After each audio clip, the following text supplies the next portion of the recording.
반갑습니다.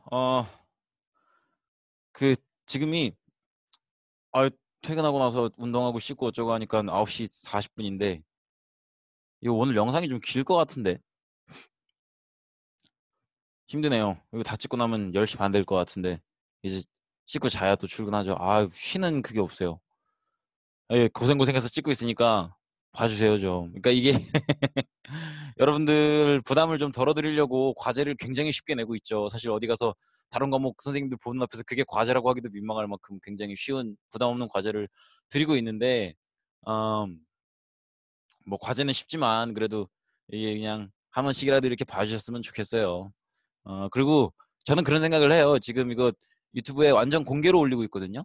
그리고 나중에라도 여러분들이 혹시 이제 고등학교 올라가서 세계사 선택하는 친구들이 있을 거예요. 동아시아사나. 그때 이제 바로 이제 고등학교 수준의 세계사나 동아시아사를 하면은 좀 힘들 거예요. 그러니까 그때 이제 고등학교 수준의 수업을 받아들이기 위한 토양을 좀 마련하시라고 이렇게 하는 거거든요. 그러니까 그때쯤에 나 중학교 때 그 선생이 유튜브에 그거 올렸었지. 그때 딱 떠올리시면 그때 한 이틀 3일 쓰셔서 이렇게 강의 쭉 보시면 되실 거예요. 그러니까 이런 강의를 누군가가 올린 사람이 있었다는 걸 기억해 달라는 정도면 전 충분한 것 같아요. 그래서 그 정도의 의미로 제작하고 있는 강의라는 거 생각을 해주시고 전체 4시간으로 구성하고 있어요. 그래서 오늘 3번째 시간이고요. 우리가 아마 지난 시간에 당나라 무너지는 것까지 좀 본 것 같아요. 그래서 그 정도로 보시면 되겠고 이제 이번 시간에는 조금 길 수도 있을 것 같은데 최대한 빨리 끝내볼게요. 송, 원, 명, 청 이렇게 4개의 왕조를 다루려고 해요. 근데 간단하게 보면 일단 밑그림부터 좀 보면 요즘 여러분들 후배들이 여기 하고 있어요. 여기 지금 2학년 떼쟁이들이 여기 이제 송, 원, 명, 청 여기 하고 있는데 얘는 언제 끝낼지 모르겠네요. 어쨌든 송나라는 한족의 왕조고요. 그 다음에 원나라는 몽골족의 북방민족의 왕조고 명나라는 다시 한족의 왕조고 청나라는 뭐예요? 여진족 북방민족의 왕조라는 거 이렇게 한번 밑그림으로 생각해 두시고 가면 조금 편하시지 않을까 싶네요. 어이씨 배고프다. 그 4시 반쯤인가 학교에서 쌤들이랑 짜장면을 시켜 먹었는데 그땐 되게 배불렀거든요. 근데 한 5시간 지나니까 여지없이 배가 고프네요. 지금 먹으면 살찌겠죠? 제가 한 10kg 정도를 뺐는데 이렇게 무너지면 안 되겠죠? 근데 말이 나와서 말인데 나 왜 이렇게 헛소리하지? 저는 나이를 먹어서 이제 더 이상 성장할 여지가 없기 때문에 이 키에 성장을 못한다는 게 어쨌든 살을 빼지만 여러분들은 다이어트 하시면 안 돼요. 다이어트는 19금이에요. 늘 말씀드리지만 왜냐면 여러분들은 성장기가 안 끝났잖아요. 성장이라고 하는 게 꼭 키만 크는 걸 얘기하는 게 아니에요. 뼈가 단단해지고 뭔가 어떤 오장육부가 재구실을 할 만큼 튼튼해지고 호르몬 체계가 성인에 도달하고 이런 것들을 종합적으로 얘기하는 건데 지금 이렇게 살 빼겠다고 그 키로수에 집착하면서 먹을 거 안 먹고 이러면은 영양소 부족해지고 막 무기질 부족해지고 막 이러면은 여러분들 나중에 골다공증 와요. 네? 안진뱅이 된다고 안진뱅이 큰일 나요. 다이어트 하지 마세요. 늘 건강하시기 바랍니다. 살은 20대 때 빼도 됩니다. 자, 어쨌든 첫 번째 왕조 송나라인데요. 송나라는 아까 말씀드린 것처럼 기본적으로 한족의 왕조예요. 한족의 왕조라는 거 원래 중국인이 세운 왕조라는 거를 기억을 해 두시고요. 당나라가 황소의 난으로 망했었죠. 황소의 난은 기본적으로 농민 반란이었는데 당나라가 이제 아마 기억하실 거예요. 돌궐 정복하면서 굉장히 대제국으로 성장을 했다가 점점점 약해지죠. 그러면서 주변 제국의 침략을 많이 받게 되고 그래서 그 주변 제국의 침략을 즉각적으로 막기 위해서 설치한 관직이 절도사였죠. 근데 그 절도사들이 반란을 일으켰던 게 알록산 사사명 안사의 난이었고요. 그 안사의 난으로 당나라가 이제 결정적으로 타격을 입으면서 굉장히 휘청거리고 있던 찰나에 한 번 더 벌어졌던 게 황소의 난이고 이 황소의 난으로 무너지는 건데 사실 실제로 당나라가 무너지는 과정은 어떻게 되는 거냐면 황소라는 사람이 반란을 일으켜요. 이 사람은 이제 기본적으로 농민 출신인데 이 사람이 반란을 일으킬 때 이제 이 사람의 부하 중에 한 사람이었던 주온이라는 사람이 있었어요. 영화 말고 공포 영화 말고 주온이라는 사람이 있었는데 이 사람이 굉장히 핵심적인 역할을 하고 있었어요. 근데 당나라 정부 측에서 황소의 난을 막아야겠으니까 황소의 부하였던 주온한테 절도사 자리 줄 테니까 황소 배신해. 그 걔 뭐 있냐? 그냥 와 우리가 절도사 자리 야 절도사 진짜 괜찮은 거 알잖아. 줄 테니까 와. 이렇게 꼬셔요. 그래서 주온이 그 유혹에 넘어갑니다. 그래서 주온이 주전충으로 이름을 바꿔요. 이 주전충은 한자로 쓰면 이렇게 돼요. 주전충. 그러니까 온 이게 뭐 가득할 전자 전부 전자고요. 그다음에 충은 이제 충성할 충자인데 온 마음을 다하여 당나라에 충성하겠다. 이런 이제 뜻으로 이름까지 바꿔가면서 당에 항복을 하고 당은 약속대로 절도사 자리를 줍니다. 그래서 주전충이 절도사가 된 거죠. 그리고 주전충은 당나라를 배신해요. 그러니까 한 번 배신한 새끼는 또 배신하는 거죠. 믿을 수가 없는 새끼예요. 어쨌든 당을 배신하고 당나라를 무너뜨리고 이제 후량을 건국하게 됩니다. 그리고 이제 이 사실 그러니까 황소의 난이 계기가 됐지만 어쨌든 당나라를 무너뜨린 사람은 주전충이라는 거죠. 근데 주전충이 당나라를 무너뜨리고 후량을 건국한 이후로 화북지대에는 5개의 왕조가 연달아 들어서고 그 다음에 강남지대에는 10개의 나라가 동시다발적으로 생기게 돼요. 그래서 이제 그 시대를 5대 10국 시대라고 하는데 근데 그 5대 10국 시대를 세운 대부분의 계층들은 다 뭐겠어요? 다 절도사들이란 말이에요. 이해하시겠죠? 그래서 어쨌든 주전충이 당나라를 무너뜨리고 난 이후엔 각지의 원래 절도사였던 사람들이 다 들고 일어서서 나름대로 자기 세력을 막 떨치고 자기 나라를 세우고 이런 식이 된 거죠. 고걸 원래 고걸통이라는 게 조광윤이라는 인물이에요. 지금 오른쪽 위에 있는 저 뚱뚱한 아저씨. 저 아저씨가 이제 조광윤이라는 아저씨인데 물론 뭐 중국어로 발음하면 어떻게 될까? 잘 모르겠는데 어쨌든 이 조광윤이라는 사람 이름을 기억하는 것도 중요하지만 어쨌든 절도사 출신이라는 걸 기억하는 게 좀 더 좋을 것 같아요. 그러니까 당나라의 후반기를 상징하는 관직 중에 하나가 절도사잖아요. 당나라가 약해지고 있으니까 주변 제국의 침략을 받는 거고 그래서 그걸 막으려고 세운 게 절도사고 그래서 이 절도사들이 반란을 일으켰기 때문에 당나라가 혼란기에 빠져든 거고 당나라가 무너진 뒤에도 이제 온 중국에 여기저기 막 나라랍시고 자기 세력을 막 세웠던 사람들도 절도사고 그리고 그 뒤에 중국을 통일하는 왕조인 송나라를 건국한 사람도 절도사 출신이고 절도사라는 관직을 기억하는 게 개인적으로 저는 굉장히 중요하다고 생각을 합니다. 절도사 출신인 조광윤이라고 하는 인물이 중국을 통일하고 송을 건국했습니다. 이게 헷갈릴 수가 있는 게 송나라를 건국하고 중국을 통일한 거라고 생각할 수 있는데 여기서는 아니에요. 여기서는 이제 후량의 연이어서 화북지대에서 뭐 후량, 후당 뭐 이렇게 쭉 5개의 왕조가 이어지는데 그 마지막 왕조가 후주예요. 그래서 후주 세종이라는 인물 때 중국을 거의 통일하는 수준에 이르르고 그리고 조광윤이 후주 세종이라는 왕을 이제 반역을 일으키면서 왕의 자리를 빼앗아요. 그리고 통일을 완성하고 송나라를 건국하는 거예요. 그래서 그런 과정이라는 거. 그렇게 보시면 되겠고 근데 뭐 자세한 과정보다는 이제 절도사 출신인 조광윤이라는 인물이 이제 송나라를 세우고 중국을 건국했다. 그렇게 기억하시면 될 것 같습니다. 그렇게 보시면 되겠고 송나라 특히나 송조광윤의 정책은 기본적으로는 문치주의 정책이었어요. 그러니까 우리가 알고 있다시피 관직이라고 하는 게 크게 둘로 나뉘잖아요. 이제 붓글씨 쓰는 평생 이제 책상에 앉아서 서류 행정적인 일을 하는 그런 문인들이 있고요. 그다음에 나가서 전쟁 치르는 칼잡이 무인들이 있죠. 문인들이 있고 무인들이 있는 법인데 이제 송나라의 기본적인 정책 방향은 장군들, 무신들보다는 이제 행정가들, 뭔가 책상 앞에 앉아서 일하는 사람들, 그런 문인들을 중시하는 정책이었다는 거죠. 왜냐면 이건 이런 식으로 생각하시면 될 것 같아요. 절도사는 당나라 때부터의 절도사는 외적의 침략을 막기 위해서 설치한 관직이니까 기본적으로 무신이겠죠. 그러니까 자기가 지휘할 수 있는 병사들도 있는 거고. 조광윤, 송나라를 건국한 조광윤 본인도 본인이 절도사 출신이었고 본인이 지휘할 수 있는 병사가 있었기 때문에 반역도 일으킨 거란 말이에요. 이해하시겠죠? 그러니까 자기 같은 사람이 나오면 안 돼요.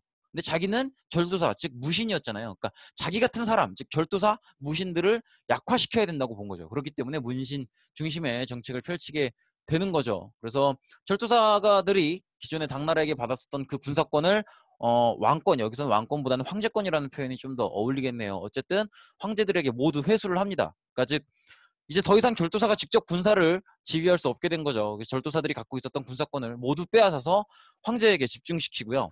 그다음에 군 지휘권을 문관에게 넘깁니다. 이게 굉장히 중요해요. 군 지휘권을 문관에게 넘긴다는 거. 이 영향 때문에 이 고려에서도 가장 최종적인 군사 지휘권을 문관이 가져가게 되거든요. 그러니까 우리가 익히 알고 있는 귀지대첩의 강감찬 장군도 문신이에요. 그런 것처럼. 왜 송나라랑 비슷한 시기에 우리나라는 고려잖아요. 그죠? 근데 요게 굉장히 중요한 문제인 게 뭐 우리나라의 강감찬 장군이야 다행히 이겼다지만 평생 붓글 신어 쓰고 책상머리에 앉아있던 사람이 갑자기 10만 대군 이끌고 외적이랑 전쟁을 치르면 이기겠냐고요. 지지. 뭘 느껴달라는 거냐면 송나라가 전체적으로 문치주의 정책으로 가고 군사지휘권도 문신들에게 주면서 군사력이 약해졌다는 걸 알아달라는 거예요. 이해하시겠죠? 자, 그럼 한 걸음 더 생각해야죠. 군사력이 약해졌으면 북방민족이 침략해 내려오겠죠. 이해하시겠죠? 거기까지도 한 걸음 더 생각을 해주시면 될 것 같고요. 그 다음에 과거제를 재정비합니다. 어떤 식이냐면 전시라는 걸 시행하는데 원래 이제 당나라 때까지의 과거는 크게 이제 1차, 2차 이렇게 나눠져 있었어요. 그래서 전국 단위로 1차 시험을 치르고 그 중에 성적이 우수한 사람들을 뽑아서 2차 시험으로 이제 중앙에서 한 번 더 치르고 그렇게 최종적으로 뽑는 시스템이었는데 송나라 때는 3차 전시를 하나 더 봐요. 그거는 황제가 직접 문제를 내고 황제가 직접 채점을 하는 그런 시스템이에요. 자, 그러면 여기서의 합격자들은 아, 나는 황제가 뽑아준 사람이야 라는 느낌을 받을 수가 있겠죠. 그래서 황제에게 더 충성한다는 거죠. 이런 식으로 이제 황제권을 강화시킬 수 있는 그런 정책을 취하는 거죠. 또 이 사람들을 굉장히 많이 뽑아요. 그러면 아, 나는 황제가 뽑아준 사람이야 이렇게 느끼는, 그래서 황제에게 충성하는 사람들이 머릿수가 되게 많아지겠죠. 이런 사람이 많아질수록 황제는 권력이 커지겠죠. 그래서 그런 식이라는 거 보시면 될 것 같습니다. 자, 어쨌든 이렇게 전반적으로 문치주의 정책으로 가기 때문에 특히나 이 과거제를 재정비하면서 많이 선발된 사람들도 대부분은 무신이 아니고 문신이란 말이에요. 이렇게 문치주의 정책의 방향으로 가면서 군사력이 약해질 수밖에 없고, 그러니까 주변 민족들이 많이 침략해 들어와요. 왜냐하면 약해 보이니까. 자, 그러면 약해 보이는 게 아니고 실제로 약한 거죠. 나가서 주변 민족이 침략해 들어오면 싸우러 나가겠죠. 계속 지는 거예요. 계속 패배한단 말이에요. 그러니까 나갔다 하면 져요.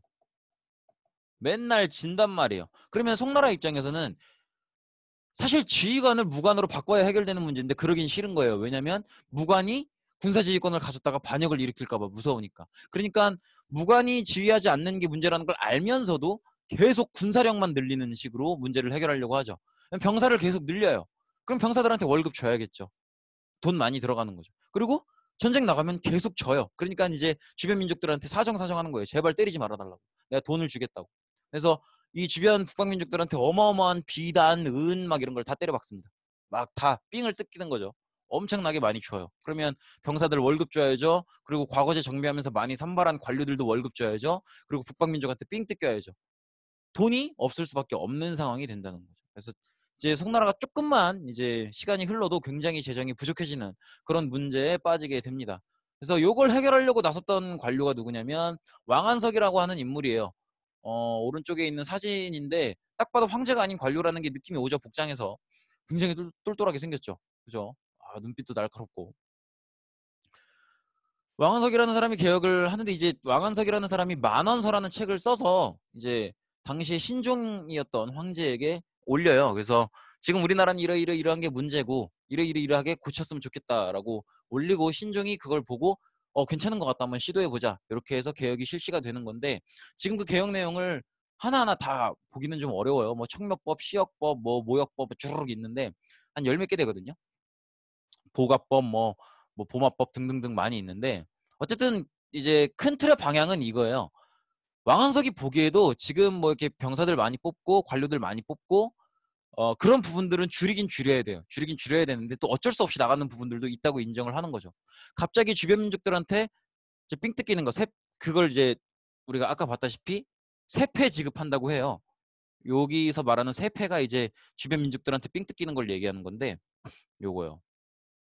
근데 왕한석이 보기에도 주변 민족들한테 세패 지급하던 거, 삥 뜯기던 거를 갑자기 끊어버리면 분명 한 대 맞을 거거든요. 그러니까 그걸 줄이긴 어렵고, 그다음에 관료들도 이미 관직을 만들어 놓은, 설치해 놓은 자리가 많기 때문에, 그리고 또 관료를 갑자기 줄이면 황제의 황제권이 떨어질 거예요. 병사도 마찬가지죠.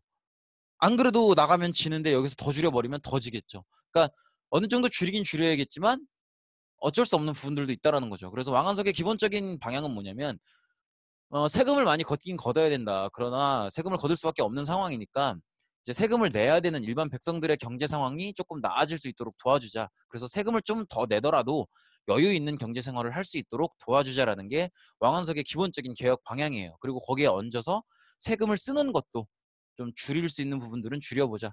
이런 식으로 이제 정부 재정을 확보하기 위한 다양한 개혁을 시도합니다. 그래서 이게 신종이라는 황제 때 잠시 실시가 돼요. 실시가 되는데 모든 새로운 제안이나 개혁들은 그렇죠. 늘 반대하는 사람이 있게 마련이죠. 특히나 우리가 이제 요 표현은 좀 알아두시면 좋을 것 같아요.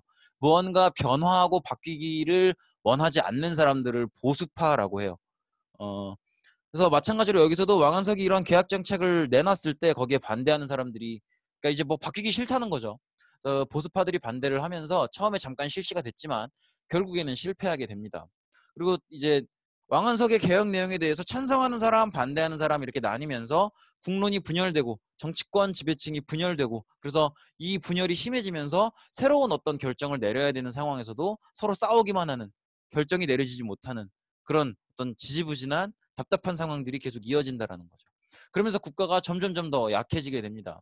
그래서 어떤 상황이 벌어지게 되냐면 아까 얘기했다시피 송나라가 그동안에도 약했고 왕한석의 개혁도 실패하면서 계속 약해지니까 송나라가 약해지니까 한족의 국가가 약해지니까 북방민족은 계속 밀려 내려오죠. 그래서 이민족, 저민족, 요민족, 그민족 다 내려오는 거예요. 이해하시겠죠? 그래서 1라운드로 첫 번째로 내려왔던 민족이 바로 거란족입니다. 거란족은 이 사람 때 야율라복이라고 하는 사람 때 거란족이 통일을 해요. 그래서 요나라라고 하는 나라를 건국하면서 이제 요 지역 연운 16주라고 하는 지역을 송나라한테서 이게 사실 이 연운 16주라고 하는 지역은 송나라한테서 뺏은 건 아니고요. 5대 19 시기에 이미 이제 요나라가 차지를 했던 부분인데 그거를 송나라가 연운 16주를 여러 번 되찾으려고 노력을 해요. 근데 되찾으려면 전쟁을 해야겠죠. 전쟁을 해서 싸워서 이겨야겠죠. 근데 이기겠어요? 못 이겨요. 참 참고로 여기 변경이 송나라의 수도입니다. 어쨌든 그렇고 그래서 요 나라의 압력도 이렇게 받고요. 근데 어 어쨌든 지금 한 번 더 얘기하고 싶은 건 연운 16주는 송나라 때 빼앗긴 건 아니라는 거. 이제 송나라가 건국되기 이전에 5대 19 시기 때 이미 빼앗겼던 거기는 한데 어쨌든 이런 식으로 어 야율라보기 때 통일되었었던 거란족이 세운 나라인 요 나라의 압력을 꾸준히 받고 있었다. 그래서 요 나라의 압력을 받기도 하고요. 또 시간이 지나면 이 요 나라를 무너뜨리고 새롭게 성장하는 나라가 이제 여진족의 금나라거든요. 이 금나라는 아굴타라고 하는 인물에 의해서 이 여진족이 통일을 하게 되고 금나라라는 나라를 세우게 됩니다. 그리고 이제 앞전에 있었던 거란족이 요 나라를 완전히 무너뜨리면서 점점점 세력을 강화하게 되는데 남쪽으로 내려와서 송나라에도 본격적으로 공격을 하게 돼요. 송나라에게도 본격적으로 공격을 하게 돼서 송나라는 이 금나라한테 깨지면서 화북지역, 황하강 유역 전체를 다 잃어버리고 남쪽으로 도망가게 돼요. 그래서 그걸 남송이라고 합니다. 그리고 수도도 이만 항저우라는 지역으로 옮기게 됩니다. 사실 이때 남송이 좀 이렇게 많은 땅을 한 번에 잃게 됐던 게 금나라가 처음에는 되게 좋은 친구인 척하면서 뭐라고 하냐면 우리는 저 거란족의 요 나라를 공격할 생각인데 우리를 도와달라. 너네도 지금 거란족 때문에 피곤하지 않느냐. 그래서 송나라가 그래 달콤한 제안인데 하면서 끄덕끄덕해요. 그래서 동맹을 맺었다가 약속대로 이 거란족의 요 나라를 모두 무너뜨리고 난 뒤에 거기까지는 약속대로 갔어요. 그리고 요 나라가 완전히 무너지고 난 뒤에는 금나라가 갑자기 칼끝을 송나라로 공격 방향을 바꿔서 갑자기 내려온 거거든요. 그러니까 이제 금나라가 어떻게 보면 송나라와의 약속을 배신한 거죠. 그렇게 되면서 이렇게 화북 지역 전체를 다 잃게 되는 그런 위기에 빠지게 되죠. 그래서 송나라는 화북 지역을 다 잃고 남쪽 강남지대로 도망가게 됩니다. 그래서 그걸 남송이라고 하고 수도도 이만 항저우 지역으로 옮기게 됩니다. 잠시만요. 자, 송나라의 문화를 조금 보려고 하는데 지금 오른쪽에 보이는 인물은 누구냐면 이제 남송 시기 때 발전했었던 익숙한 단어가 나오죠. 성리학. 성리학을 총정리했었던 인물인 주희라는 인물이에요. 좀 존경한다라는 의미에서 주자라고 부르죠. 성리학은 기본적으로 유학의 한 분파인데요. 그동안의 유학이랑은 조금 달라요.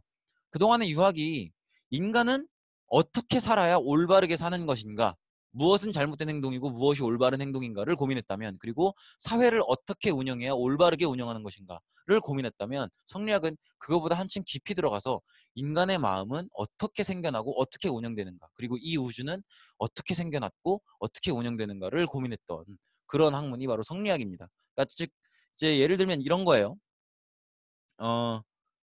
친구가 너무 맛있는 과자를 먹고 있어요. 그러면 먹고 싶잖아요. 그러면 내가 한 입 달라고 할 수도 있고 뺏을 수도 있겠죠. 근데 유학은 이렇게 얘기하는 거예요.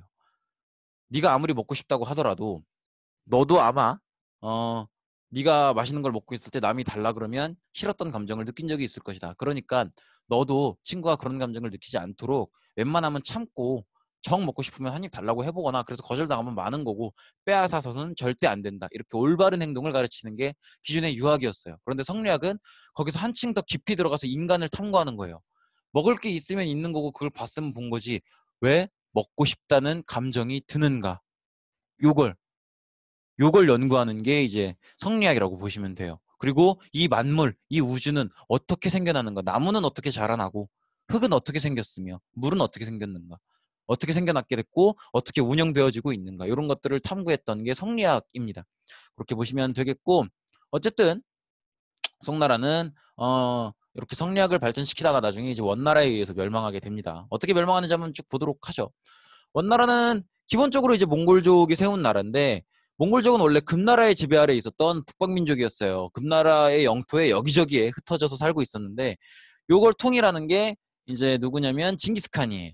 그래서 징기스칸이 몽골족을 통일하고 몽골족 부족장 회의를 통해서 이제, 원래 이 징기스칸의 이름은요 테무친이라고 해요. 근데 이제 칸으로 추대가 되면서 그 호칭으로 징기스칸이라는 호칭을 받게 된 거죠. 그래서 이 사람이 이제 지도자로 선출이 되는데, 이 몽골족의 지도자를 몽골족 언어로 칸이라고 부릅니다. 그래서 징기스 칸이 된 거예요. 이해하시겠죠? 그래서 한 번 더 정리해 보면, 우리 요나라를 통일했었던 사람은 야유라복이었었고, 금나라를 통일했었던 사람은 즉 그러니까 거란족을 통일해서 요나라를 세운 사람은 야유라복이, 여진족을 통일해서 금나라를 세운 사람은 아골타, 이 사람이 이제 요나라를 무너뜨리죠. 그리고 몽골족을 통일한 사람은 징기스칸, 테무친이라는 거죠. 근데 몽골족을 통일한 사람이 징기스칸인 건 맞는데 그 사람이 원나라를 세우는 건 아니에요. 한번 쭉 보도록 하죠. 징기스칸은 여러분들이 알고 계신 것처럼 세계 3대 정복자 중에 한 명이죠. 나머지 두 명은 옛날 그 서양 고대사에 나오는 알렉산드로스 대제, 그 다음에 이제 나중에 서양 근대사까지는 아니고 서양 근대사에 나오는 프랑스의 나폴레옹, 그 정도가 나머지 두 명인데, 어쨌든 세계 3대 정복자에 속할 정도로 굉장히 활발한, 그리고 세계 3대 정복자 중에서도 가장 넓은 영토를 정복한 사람이죠. 그래서 서하, 서요, 호라즘 이렇게 많은 나라들을 정복하고 거대한 제국을 세우게 됩니다. 근데 우리가 알고 있는 거대한 몽골 제국은 징기스칸 때 다 완성한 게 아니고요. 징기스칸도 많은 영토를 정복하지만 그 아들 때인 오고타이 칸 때에 이르러서 당시에 장수했었던 바투의 원정 등을 통해서 대제국으로 완성이 되게 됩니다. 그리고 수도는 카라쿠룸이었고요. 원체 땅이 넓었기도 했고, 또 몽골 제국의 어떤 원래 민족적 전통상 이제 아들들이 여럿이면 영토를 아들들에게 정복한 영토를 나눠주게 되어 있어요. 그래서 그렇기 때문에 이 드넓은 몽골 제국이 몇 개의 칸국으로, 칸이 지배하는 나라로 나눠지게 되었다. 그래서 지도로 보면 요렇습니다. 굉장히 넓은 영토죠. 그래서 지금 보면 어 우리나라 여기서부터 동아시아부터 시작해서 쭉 걸쳐서 유럽에까지 다다르고 있죠. 그래서 지금 키예프면 지금의 러시아 땅이거든요. 그러니까 유럽 지역까지 다다르고 있는 게 보일 겁니다.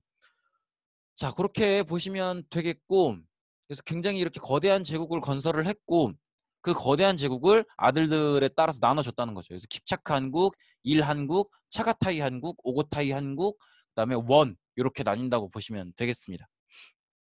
그 중에 우리는 이제 원을 보게 될 건데, 요게 이제 지금 빨간색 방향으로 되어 있는 게 바투의 원정로라고 해요. 그래서 지금 바투가 굉장히 넓은 영토를 원정했다는 걸 볼 수 있죠. 어, 아, 요 빨간색 방향이 전부 다 바투의 원정로는 아니고요.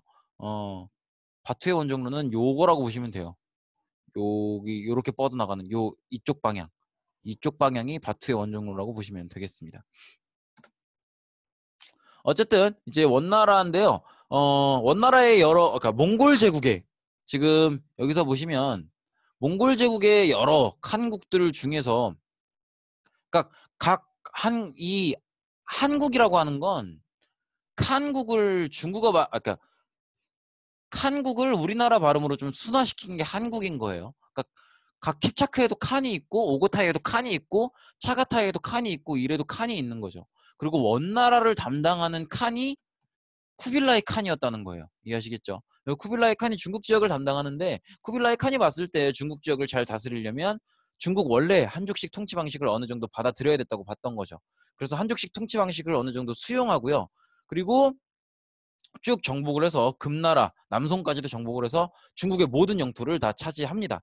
그리고 중국 한족식 통치 방식을 받아들인다는 의미에서 국호도 다른 나라처럼 뭐 이렇게 킵차크 뭐 이런 식이 아니고 원이라고 하는 그동안의 중국 다른 왕조처럼 한 글자 왕조명으로 바꾸게 됩니다. 그리고 수도를 나름대로 원나라의 수도를 이제 대도로 정하게 되죠. 그리고 이제 몽골인 제일주의라는 걸 적용하게 되는데요. 그게 이제 지금 그림 오른쪽 위에 나오는 요 그림이에요. 요 그림인데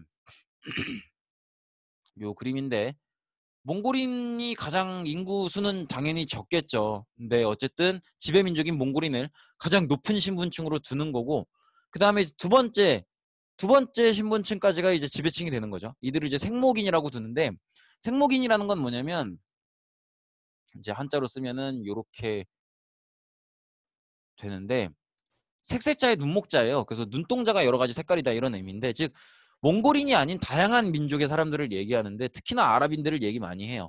그러니까 꼭 아랍인이 생목인이다 이건 아니에요. 많은 민족의 사람들을 생목인이라고 부르는데 근데 대부분 아랍인이라는 거죠. 근데 왜 아랍인을 이렇게 두 번째 신분계층으로 두냐면 아랍인들은 대체로 상인들이 되게 많아요. 그래서 일단 기본적으로 재정이나 행정 업무에 굉장히 유능하고 또 상인들이기 때문에 많이 돌아다닌다는 거죠.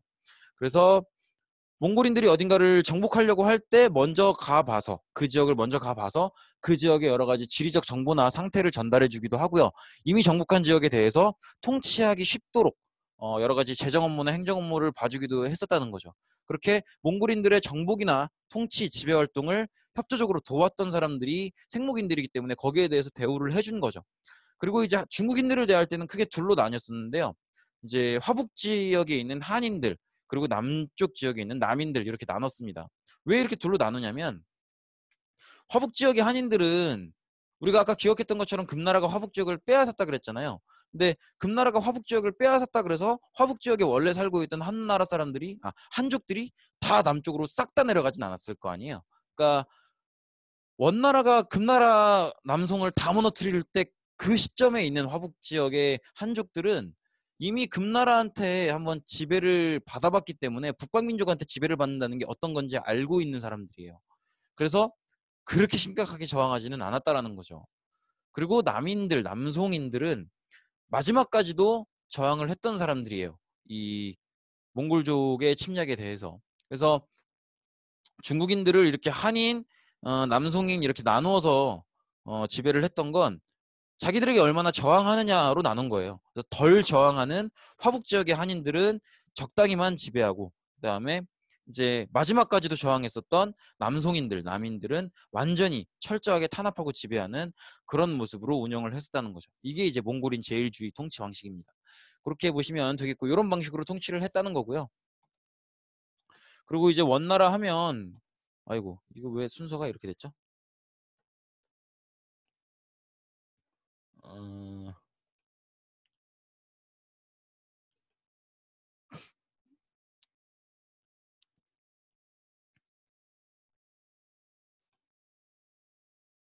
잠시만요. 네, 됐네요.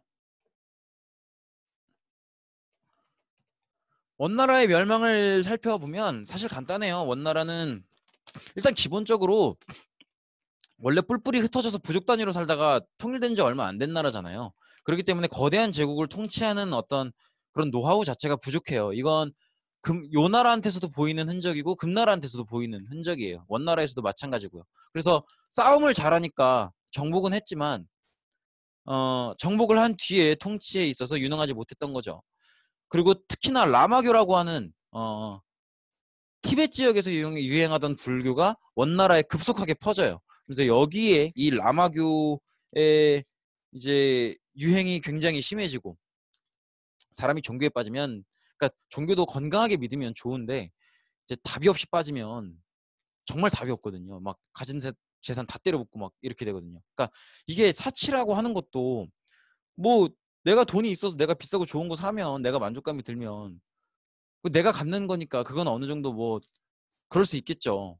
그런데 이게 종교에 사치하기 시작하면 종교에 사치하는 건 내가 갖는 게 아니고 내 신께 바치는 거잖아요. 그러니까 한정이 없게 돼요. 예를 들어서 아무리 내가 혼자 가지려고 사치하는 거면 이게 뭐 200만 원짜리다, 400만 원짜리다. 그 딱 한정이 있는데 종교에 빠져서 하는 사치는 그게 없다라는 거죠. 그냥 뭐 4천이건 5천이건 1억이건 다 갖다 바친다는 거죠. 빠지기 시작하면.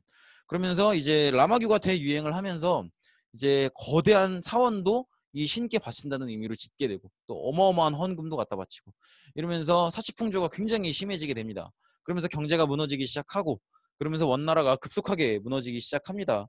그리고 원나라가 무너지기 시작하면서 이때다 싶어서 이제 지배 당하고 있었던 한족들이 반란을 일으키기 시작하죠. 그 대표적인 게 이제 홍건적의 난이에요. 그러면서 이제 점점점 원나라가 무너지기 시작하고 원나라가 무너지는 자리에 한족들이 다시 자신들의 나라를 건국하기 시작합니다. 그게 명나라예요. 그래서 명나라가 점점점 원나라를 북쪽으로 밀어내기 시작합니다. 그래서 이제 몽골족들을 점점점 북쪽으로 밀어내기 시작하고 원나라는 그렇게 무너지게 된다는 거죠. 그래서 원나라의 역사를 이렇게 봤는데 원나라의 특징은 이제 다른 것보다도 워낙 드넓은 제국을 차지한 나라잖아요. 자, 그러면 원나라 원나라를 포함해서 몽골 제국 전체를 봤을 때 몽골 제국은 굉장히 드넓은 영토를 차지했죠. 그러면 그들이 차지한 영토 안에서는 하나의 나라니까 전쟁이 없을 거 아니에요. 그러니까 굉장히 안전을 보장받는 상태에서 돌아다닐 수 있겠죠. 특히나 이 몽골 제국은 드넓은 영토를 차지하고 많은 민족과 싸워봤던 만큼 굉장히 개방적이고 국제적인 문화를 가졌단 말이에요. 그래서 다른 민족의 문화를 받아들이는데 거부감을 느끼지 않아요. 우리도 봤었죠. 원나라 이 쿠빌라이 칸도 중국 통치 방식을 그대로 받아들이잖아요. 그런 식으로. 그래서 교육도 굉장히 발전하고 무역도 굉장히 발전하고 그러다 보니까 이 교육에 사용되는 길도 굉장히 발전을 해요. 그래서 이 시기에 비단길, 초원길, 바닷길 이런 것들이 발달을 하게 됩니다. 그리고 요 길을 이용할 때 함께 이용할 수 있는 역참제도 발달을 하게 됩니다. 그래서 이런 식으로 어, 맨 위에 초원길, 초원의 길 점선으로 되어 있네요. 그리고 한가운데 실선으로 되어 있는 비단길. 비단길은 사실 사막을 거쳐가는 그런 길인데 사막의 중간중간에 있는 오아시스 도시들을 연결한 길이 비단길이에요. 우리 한나라 때 흉노족을 정벌하기 위해서 장건을 파견했던 그 길이 비단길이죠. 그리고 바닷길. 바닷길은 뭐 말 그대로 바다에서 배를 타고 왔다 갔다 하는 길이라고 보시면 되겠죠. 그리고 이 길을 갈 때 사람이 계속 걸을 수 없는 거니까 쉬었다 가야 되니까 말을 타고 가더라도 말도 쉬어야죠. 그러다 보니까 설치했던 게 바로 이제 역참제라는 거죠. 근데 역참제는 한 40km 단위로 뒀다고 해요. 어, 역참제는 뭐라고 생각하시면 되냐면 이 시기 때 설치해 놓은 휴게소다. 그렇게 생각하시면 될 것 같아요. 휴게소 하면 뭐 떠올라요? 델리만주, 떡볶이, 뭐 찐감자 또 뭐 있냐? 저는 델리만주 제일 좋아해요. 막 미칠 것 같아요. 델리만주 냄새를 맡으면 안 사 먹고선 못 베겨요. 그래서 그런 말이 있죠. 겨울에는 꼭 가슴에 2,000원씩 넣고 다녀야 된다고. 근데 저는 휴게소를 들르면 꼭 델리만주를 웬만하면 사 먹는 편인데 어쨌든 휴게소를 들르면 뭐가 있어요? 먹을 것도 있고 그리고 또 먹을 거는 없는 휴게소라도 이건 꼭 있어요. 주유소요. 차 가다가 기름 없으면 답 없잖아요. 그런 차를 위해서 주유소가 늘 있다는 거죠. 마찬가지로 역참제도 마찬가지예요. 먹을 것도 좀 있고요. 그 다음에 여분의 말도 있어요. 지금 내가 타고 온 말이 지쳐 있으면 다른 말로 바꿔 타서 빨리 간다는 거죠. 그리고 밤이 됐으면 말도 깜깜하니까 못 가겠죠. 그러니까 잘 수 있는 그런 숙박업소 그런 것들도 함께 설치되어 있는 곳이 역참제입니다. 이 역참제는 원래는 이제 사신들이나 지방관들이 파견될 때 이용하라고 만든 거긴 하지만 그냥 일반 여행객들도 이용하는데 무리가 없었어요. 그냥 쓰면 됐습니다. 그래서 그렇게 배려를 해줬었다. 한 40km 단위로 설치했다 그랬잖아요. 근데 그게 참 적절한 거리다 싶은 게 사람이 하루에 성실하게 걸으면 40km 걸어요. 뭐 마라토너들 42.19km 막 2시간 몇 분 만에 뛰고 그러잖아요. 근데 그거는 진짜 평생을 훈련받은 사람들이고 말도 안 되는 거고. 제가 이제 심란하면 그렇게 걷거든요. 근데 걷는 걸 원래 좀 좋아하는데 이제 한 3번 정도 해봤던 것 같아요. 장거리 걷기를.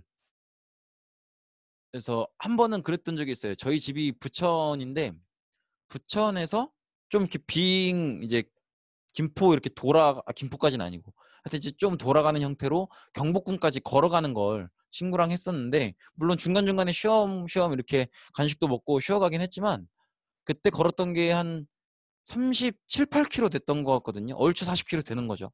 근데 저희가 그 친구랑 저랑 아침 6시인가 7시에 만나서 이제 점심 먹고 다 걷고 경복궁 앞에서 기념 촬영 한 게 오후 6시였어요.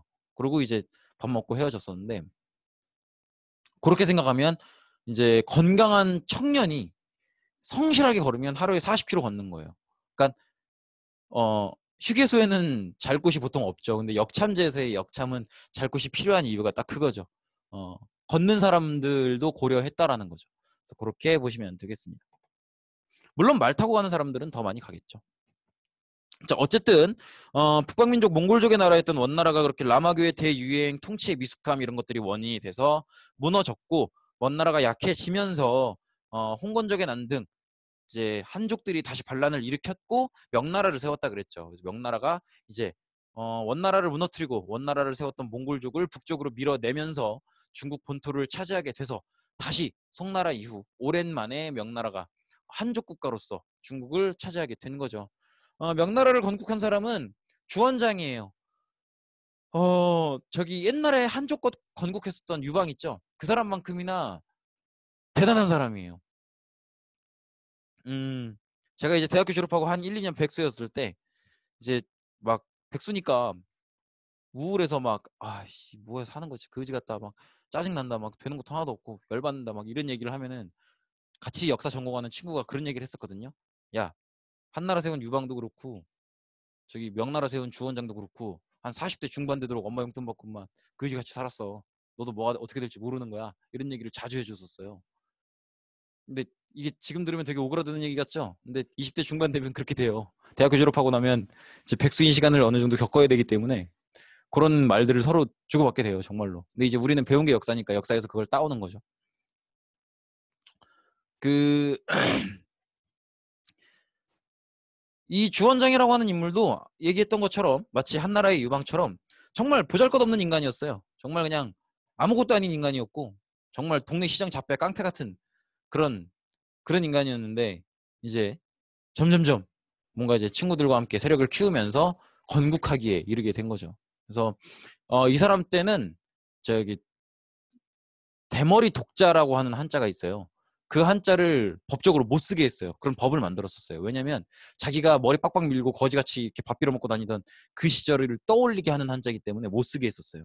그 정도로 이제 어린 시절을 불우하게 힘들게 보냈다가 이제 이런저런 삶의 드라마를 이겨내고 국가를 건국하게 된 그런 사람인데 그러니까 별 사람이 다 있죠. 이 사람은 강남 지역에 있는 남경이라는 도시에서 기본적으로 출발을 해서 거기를 수도로 삼았던 사람이고요. 원나라가 무너진 뒤에 뭐 한리마, 곽자응, 뭐 여러 가지 세력들, 여러 가지 한족 세력들이 이제 들고 일어설 때 처음에 곽자응에 속해 있다가 나름대로 자기 세력을 구축했었던 그런 사람인데 어쨌든 이제 뭐 원나라가 무너진 뒤에 다양하게 들고 일어섰던 한족 세력들을 통일해서 명나라를 세운 사람이다. 그리고 수도는 남경, 강남 지역의 남경에 설치했었다. 그리고 본인은 첫 번째 황제인 홍무제가 되었다. 그렇게 생각하시면 되겠죠. 그래서 이 사람의 가장 큰 의미는 역시 한족이 중국 본토를 다시 되찾았다라고 하는 거겠죠. 그리고 성리학을 국가 통치 이념으로 채택하는데 이건 굉장히 상징성이 있죠. 왜냐하면 한족은 과거 송나라 때 이 송나라의 인물이었었던 주희가 집대성한 유학이잖아요. 기본적으로 유학이라고 하는 것 자체가 한족의 학문이고요. 그리고 그 중에서도 왜 하필 성리학이냐면 우리가 기억하겠지만 성리학이라고 하는 건 주희가 남송 시절에 송나라가 남쪽으로 도망 내려가 있을 때 금나라 때문에 그때 이제 집대성한 학문이란 말이에요. 그러니까 무슨 얘기냐면 성리학은 기본적으로 북방민족에 대해서 저항하고 있는 그런 정신을 어느 정도 띠고 있어요. 그리고 또 우리 한족이 너네 북방민족들, 너네 말 타고 다니는 니네 이목민족보다 우리가 더 우월해 라고 하는 어떤 기본적인 멘탈리티를 깔고 간단 말이에요. 그런 기본적인 마인드가 있어요. 성리학에는. 그래서 이 명나라가 성리학을 채택하는 건 우리는 북방민족을 밀어내고 이제 한족으로서 중국 본토를 되찾은 그런 나라고, 그렇기 때문에 거기에 대한 어떤 정신력을 잃지 않는다. 우리는 한족이다 라고 하는 어떤 마인드를 기본적으로 깔고 있어요. 그렇기 때문에 성리학을 채택하는 거라는 거. 그래서 유교를 반포한다고 하는데 이 유교라는 건 뭐냐면 6가지 유교적 덕목을 지켜야 된다 이런 거예요. 그래서 저기서 말하는 6이 6예요. 6. 6가지 유교적 덕목을 온 국민들에게 반드시 지키도록 하는 그런 거라고 보시면 되겠습니다. 성리학을 국가통치념으로 채택했다. 그렇게 보시면 되겠고, 그리고 극단적으로 공포정치를 실시하는데 이제 요거는 사실 공통적으로 보이는 측면이 좀 있어요. 그러니까 자기가 건국을 하고 나면요, 그 건국 공신들 이렇게 둘로 나뉘어요. 건국 공신들을 대우해주는 왕이 있고요, 건국 공신들을 싹 다 죽여버리는 왕이 있어요. 근데 이제 우리나라 역사에서도 그렇죠. 그 조선 때 태조가 건국을 하고 그 이후에 태종이 왕자의 난을 거치면서 건국 공신들을 한번 싹 정리하죠. 그리고 그 위로 올라가면은 고려 때도 고려 태조 때 건국을 하고 광종 때 저기 건국 공신들 아버지 친구들을 싹 한번 다 정리를 하죠. 그런 식인 거예요. 근데 이 주원장이라는 인물은 그거를 아들한테 안 떠넘기고 본인이 한 거예요. 그래서 본인이 이제 건국할 때 자기를 도와줬던 건국 공신들을 건국 이후에는 무슨 트집이라도 잡아서 이제 싹 다 죽여버립니다. 뭐 호위용의 옥, 남반의 옥 뭐 이런 사건들이 있는데 어쨌든 이런 식으로 건국 공신들을 싹 다 잡아 적치면서 자신의 권력을 극단적으로 강화하고 그 과정에서 굉장히 극단적으로 공포 정치를 실시하는 그런 모습을 보이기도 하고, 또 그런 방식으로 이제 자신의 황제권을 강화하는 그런 모습을 보이기도 하고요. 그다음에 지방제도로 이갑제라고 하는 제도를, 특이한 제도를 실시하는데 그건 뒤에 이제 그림을 보면서 좀 얘기를 할게요. 그리고 어린도책, 부역황책이라는 책을 간행하는데 어린도책은 기본적으로 토지에 대한 책이고요. 부역황책은 이제 호적제도라고 보시면 돼요. 우리 동사무소 가면은 여러분들 주민등록등본 뛸 수 있죠. 호적등본이라고도 하죠. 그거를 정리해 놓은 게 부역황책인데, 어린도책이나 부역황책이나 전부 다 세금 거두려고 만든 책이에요. 그래서 토지에 대한 세금을 걷기 위해서 만든 책이 어린도책이고요. 그다음에 노동력에 대한 세금을 거두려고, 사람들을 일시키려고 만든 게 이제 부역황책이에요. 여러분들도 나중에 이제 고3 끝나고 나면은 다 이제 신차검사 받으라고 통지서 날라올 거거든요. 그때부터 막 사시나무 떨리듯 떨리죠. 그게 왜 가능하겠어요? 동사무소에서 여러분들을 파악하고 있다는 거죠. 그렇게 사람 개개인을 파악하고 있는 호적 등본을 모아놓은 책이 부역황책이다. 그렇게 보시면 될 것 같아요. 그 앞에 두 글자 부역이 일을 시키는 걸 얘기하는 거예요. 그렇게 보시면 되겠습니다. 아, 이거 구분해놨어야 되는데. PPT를 제가 거지같이 만들었네요. 요게 이제 이갑제인데요. 이갑제라고 하는 건 뭐냐면, 그러니까 이런 식이에요. 전체 110가구가 한 마을을 이루어요. 한 팀을 이루어요. 그래서 어떤 식이냐면 이장호가, 그러니까 좀 잘 사는 집 10집을 이렇게 쭉 마련해요. 그리고 이 10집이 10개 되니? 3개, 6개, 7, 8, 9, 10. 요게 이제 이장호예요. 이장호고 얘네들은 좀 잘 사는 애들이에요. 그리고 이 이장호가 그저 그렇게 사는 애들 값수 요 10집이 이렇게 있어요. 요 10집의 리더 역할을 하는 거예요. 이해하시겠죠? 요렇게가 쭉 있는 거예요. 그럼 다 하면 여기 10개, 여기 100개 해서 110가구죠. 이해되시겠나요? 그래서 어떤 식인지 아시겠죠? 그래서 이게 왜 이갑제냐면은 이장호와 갑수호 이렇게인데, 좀 요 이장호들 있죠? 요 10개 중에서도 조장들이 있어요. 요 1년씩 돌아가면서 하는 거예요. 그리고 여기서도 이 10가구 중에 하나가 이 10가구에 대한 조장 역할을 해요. 그게 갑수호예요. 근데 이 갑수호도 돌아가면서 해요. 그래서 이갑제예요. 이해하시겠죠? 근데 요거를 지금 이야기는 조금 어려울 수 있는데 어쨌든 그러니까 전체 110가구를 리더급 10가구와 리더가 아닌 급 100가구. 그래서 리더급 한 가구가 리더가 아닌 급 10가구를 이끌 수 있게끔. 그리고 리더급 10가구들끼리도 조장이 1년에 한 번씩 돌아가고, 그럼 10년 주기로 돌아오겠죠. 그다음에 리더가 아닌 급은 이제 10가구가 한 팀이 될 거 아니에요. 그 안에서도 한 가구가 조장 역할을 하고 그 조장 역할을 돌아가면서 한다는 거죠. 이런 식으로 운영을 하는 게 이제 이갑제인데요. 요거는 지금은 일단 그런가 보다 하고 지나가시면 되겠고, 나중에 이제 동아시아에서 선택하시는 분들이 그때 가서 뭐 저한테 연락을 하셔도 되고, 뭐 그때 배우는 선생님께 잘 배우시면 되겠습니다. 지금 이거를 다 이해할 필요는 저는 크게 없다고 보여지네요. 어쨌든 이갑제도로 가는 제도를 유지했고요. 그 다음에 이제 요게 어린도책이에요. 어린도책의 어린이라고 하는 건 물고기 어자에 비늘 린자를 써요. 그래서 이제 부역황책은 호적을 기록한 거잖아요. 그러니까 그냥 사람 이름을 쭉 쓰면 돼요. 강태진 누구 누구 누구 홍길동 뭐 성춘향 드드드드득 쓰면 되는데, 이제 땅은 그렇지 않죠. 어느 동네에 있는 어떻게 생긴 땅인지 어느 정도 넓이인지도 기록을 해야 되잖아요.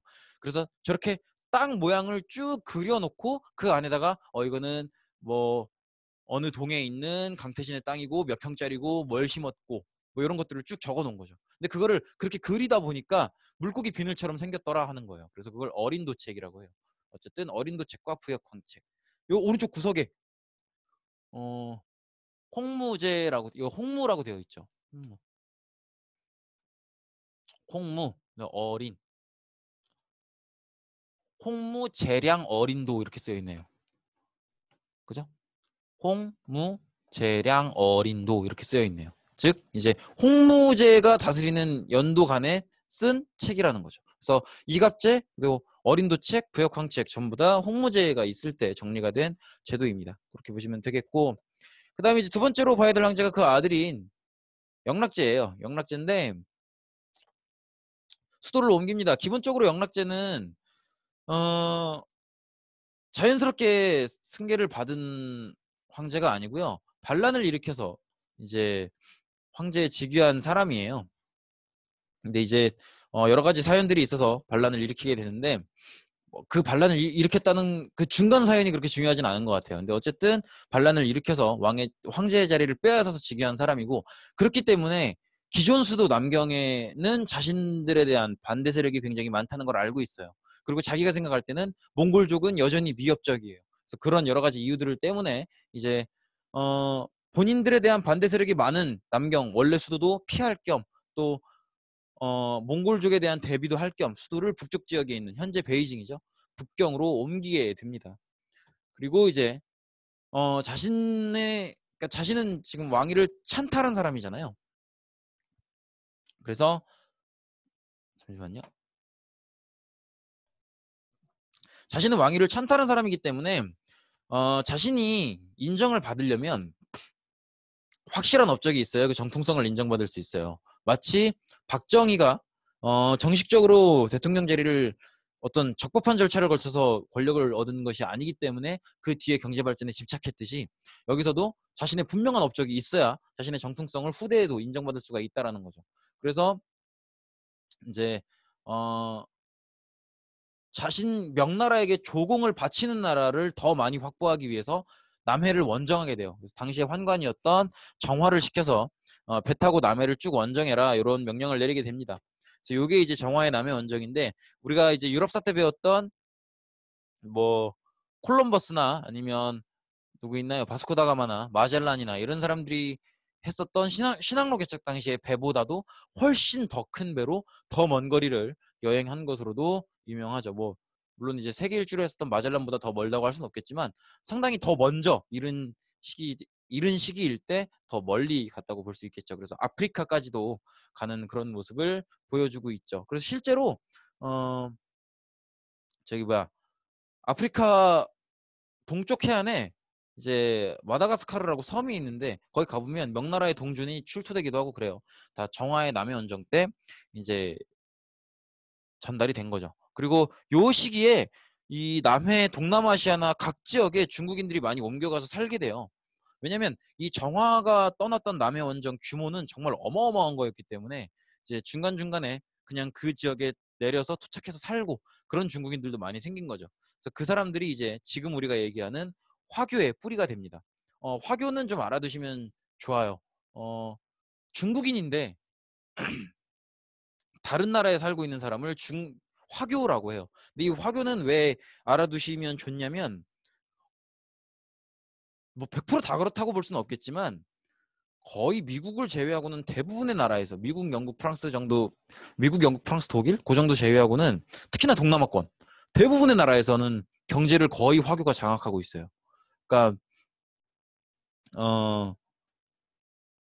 어느 나라를 가든 경제의 한 축을 담당하고 있는 세력이 바로 화교들이기 때문에 화교는 상식적인 차원에서도 알아두시는 게 좋은데 그 화교의 어떤 뿌리가 됐던 시작점이 됐던 게 바로 이 정화의 남해원정입니다. 그렇게 보시면 되겠고 그리고 몽골족도 한 번 더 공격해서 몰아내는 그런 모습을 보이기도 합니다. 어쨌든 이렇게 확실한 업적을 다져놓기 위해서 노력을 많이 했고요. 그리고 이제 명나라는 역사가 전개되면서 환관 정치가 굉장히 심해지는 모습을 보여요. 여기서부터 벌써 보이고 있죠. 이렇게 남해원정이라고 하는 거대한 업무를 정화 환관이거든요. 환관에게 맡기는 그런 모습을 보이고 있죠.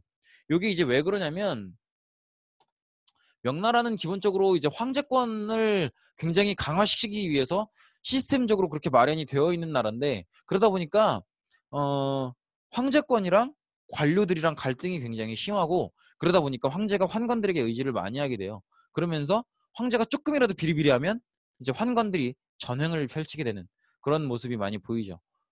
그래서 환관 정치가 굉장히 심해지는 모습인데 이게 또 우리나라와 중국의 굉장히 큰 차이점이기도 해요. 우리나라에도 내시가 있잖아요. 우리나라에도 내시가 있는데 우리나라는 고려나 조선이나 내시들이 그렇게 판치는 모습이 잘 안 보이거든요. 그런데 명나라도 그렇고 예전에 한나라도 그렇고 당나라도 환관이 판치는 시기가 있었어요. 우리가 잘 안 배웠지만 그렇게 중국은 꾸준히 환관이 판치는 그런 모습들이 보여요. 이게 또 우리나라와 중국의 좀 차이점이기도 해요. 어쨌든 환관 정치가 굉장히 심해지고 또 명나라 후기에 가면요. 그러니까 16세기 1500년대 그쯤 가면 북로남해라 그래서 몽골족도 굉장히 다시 밀려 내려오고 또 왜구들도 굉장히 판을 치는 그런 모습들이 굉장히 심하게 보이게 돼요. 그러면서 국가가 전체적으로 흔들리게 되는 그런 모습이 보이게 됩니다. 그래서 국가 재정이나 이런 여러 면에서 위기가 발생하는데 위기가 발생하면 역시 여러 가지 개혁 정책들이 나오게 되죠. 그래서 일조 편법이나 장거정의 개혁 이런 개혁들이 이루어지게 됩니다. 일조 편법이라고 하는 건 뭐냐면 세금을 조금 더 단순화해서 걷었던 그런 내용이라고 보시면 되는데 사실 일조 편법의 내용은 너무 복잡해서 그냥 세금 제도를 조금 더 단순화하였다 그렇게 보시면 될 것 같고요. 그다음에 장거정의 개혁이라고 하는 건 이제 황제권을 조금 더 강화하고 그다음에 이제 몽골족이랑 화해를 하고 이런 이제 국가를 좀 정상적으로 운영할 수 있는 다양한 개혁 정책을 얘기합니다. 그 정도로 보시면 되겠고 어쨌든 일조 편법, 장거정의 개혁 이런 노력들이 이루어졌다라고 하는 거 보시면 되겠습니다. 하지만 우리 왕한석 때도 그렇듯이 누군가의 새로운 개혁 정책이 있게 되면 거기에 반대하는 사람이 생기고 그러면서 찬성과 반대 이렇게 국론이 분열되고 갈등이 생기고 그러면 정치는 혼란에 빠지고 이런 모습들이 또 나오게 되죠. 여기다가 임진왜란이 터지죠. 임진왜란을 이제 좀 도와주는데 심하게 도와주게 되죠. 그러면서 임진왜란을 도와주면서 타격이 더 커져서 결국에는 이제 이자성의 난이 발생하게 되고 무너지게 되는 그런 모습을 보이게 됩니다.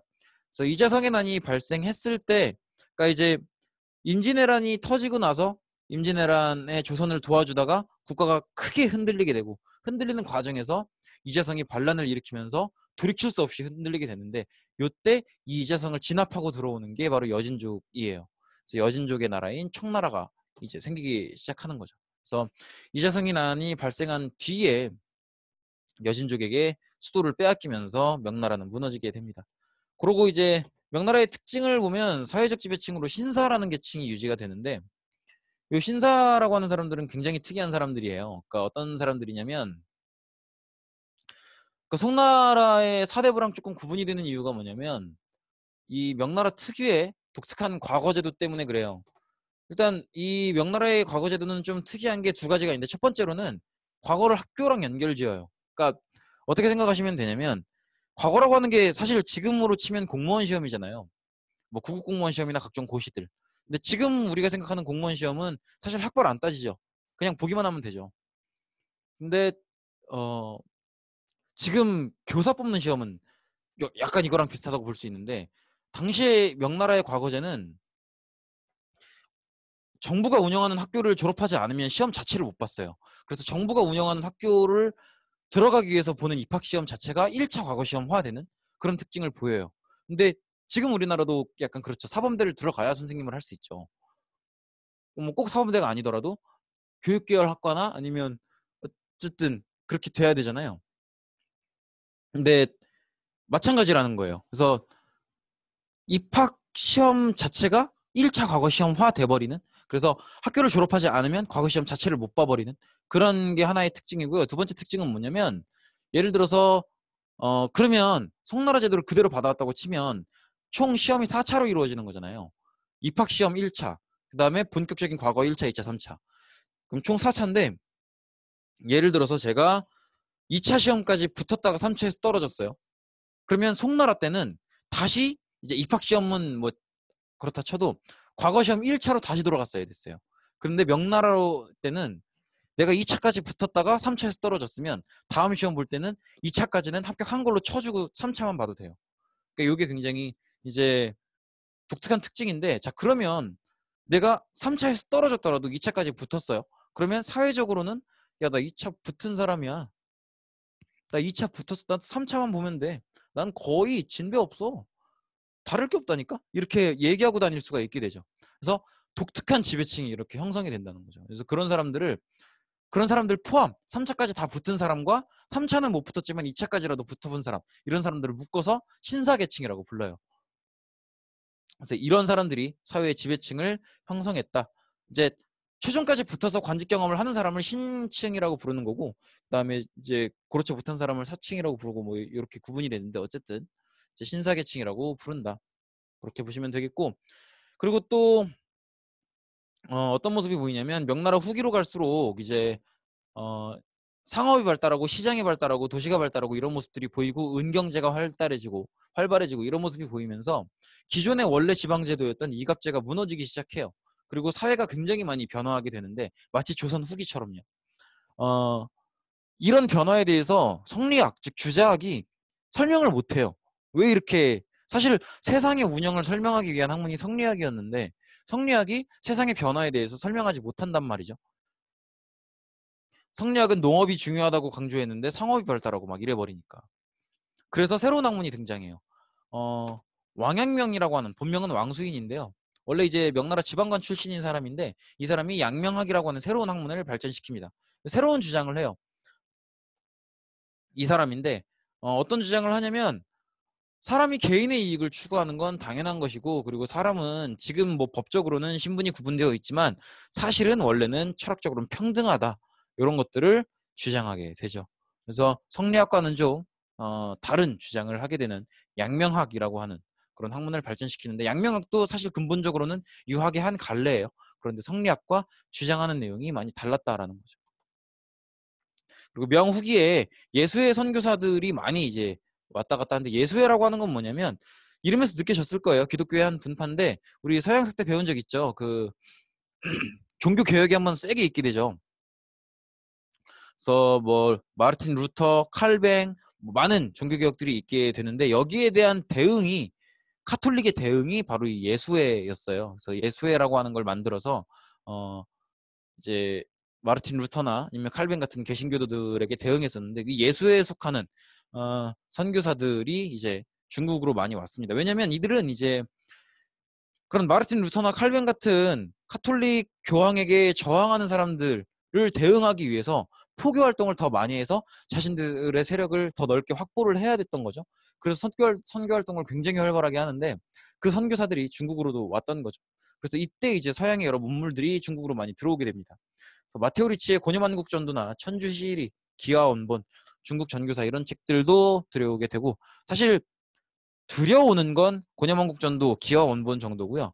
음, 하나하나 얘기를 하면 천주실의는 이제 기독교에 대해서 설명한 책이라고 볼 수 있고, 기하원본은 기하학, 어, 과거 그리스에서 유클리드가 정리했었던 기하 원본, 그 책을 중국어로 번역한 책이 기하 원본입니다. 그다음에 중국 전교사는 자기가 중국에 가서 선교 활동을 했던 내용들을 쭉 정리한 책이 중국 전교사고요. 그다음에 아담 샬의 숭정 역서는 역서라고 되어 있죠. 달력을 만드는 서양의 방법을 정리해서 책으로 써서 중국으로 전달한 책이 바로 숭정 역서입니다. 그리고 설명 안 했죠. 고려 만국전도는. 근데 느낌이 오죠. 만국전도. 고려는 온 세상을 얘기하고요. 만국은 말 그대로 모든 나라를 얘기합니다. 온 세상의 모든 나라를 그려놓은 지도가 고려 만국 전도예요. 그러면 세계 지도겠죠. 이렇게 세계 지도입니다. 드디어 좀 우리가 오늘날 알고 있는 세계 지도와 비슷한 형태가 보이죠. 그렇게 보시면 되겠고, 근데 남극이 지나치게 넓죠. 어쨌든 그렇고요. 그다음에 이제 청나라인데요. 우리가 아까 얘기했던 것처럼 이제 명나라가 점점점 약해졌다가 임진왜란을 도와주면서 결정적인 타격을 입게 되고, 그리고 약해지면서 이자성의 반란이 생기고, 이자성의 반란이 생긴 시점에서 여진족이 수도를 차지했다고 했었죠. 그 여진족이 세운 나라가 청나라예요. 근데 처음부터 청나라로 세웠던 건 아니고, 하나하나 봅시다. 다른 북방민족들이 그랬던 것처럼 이제 이 여진족도 중국 한족이 약해지면서 강해지는 거죠. 명나라가 임진왜란에 참전하고 요것 때문에 국력이 약해지면서 북방의 여진족이 강화되게 되는 건데, 그 여진족 중에 누르하치라고 하는 인물이 여진족을 통일해서 후금이라고 하는 나라를 건국하는 겁니다. 그래서 우리 예전에 있었던 아골타가 만들었었던 금나라를 계승한다고 보시면 되겠고, 그래서 후금이에요.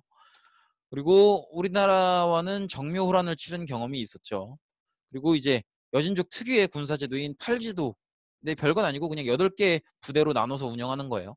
그래서 팔기제도를 활용해서 급성장하는 모습을 보이고요. 그리고 이제 국력이 성장하면서 내몽골을 정복한, 그러니까 몽골 지역을 정복했다는 거예요. 정복한 후에 국호를 청으로 계칭하고, 국호를 청으로 계칭했다는 건 어떤 의미냐면 후금 시절에는 그냥 우리 여진족 잘 먹고 잘 살겠다 이거예요. 그런데 청으로 계칭했다는 건 다른 민족을 지배하겠다라는 거예요. 그래서 우리가 단순한 여진족의 나라가 아니고 여진족이 지배하는데 다른 민족도 함께 살면서 여진족이 다른 민족을 지배하는 형태의 제국이다라고 하는 의미가 담겨 있습니다. 그래서 우리나라한테도 우리 조선한테도 이제 청나라를 황제로 대우할 것, 그리고 너희들이 신하가 될 것, 이런 것들을 요구하죠. 그래서 벌어진 전쟁이 병자호란이었죠. 그렇게 보시면 되겠고, 이 청나라는 이제 강희제, 옹정제, 걸륭제 시기를 거치면서 전성기를 유지하게 되는데요. 물론 이제 명나라를 무너뜨린 나라잖아요. 명나라도 나름대로 부흥운동을 했었겠죠. 대표적인 게 이제 정성공해난이에요.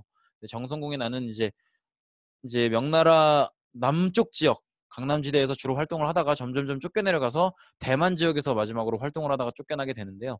어쨌든 정성공의 난 같은 여러 가지 뭐 난명운동이랄지 이런 여러 명부흥운동을 청나라가 다 진압을 합니다.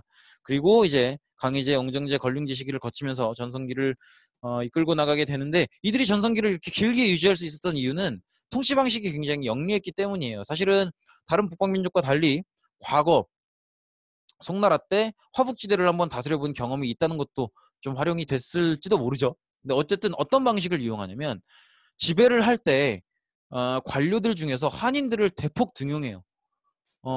그래서 한인들은 한인들이 지배하게끔 하는, 이걸 이한치한 정책이라고 하는데, 어쨌든 한인들은 한인들이 지배하도록 하는 그런 정책을 유지해요.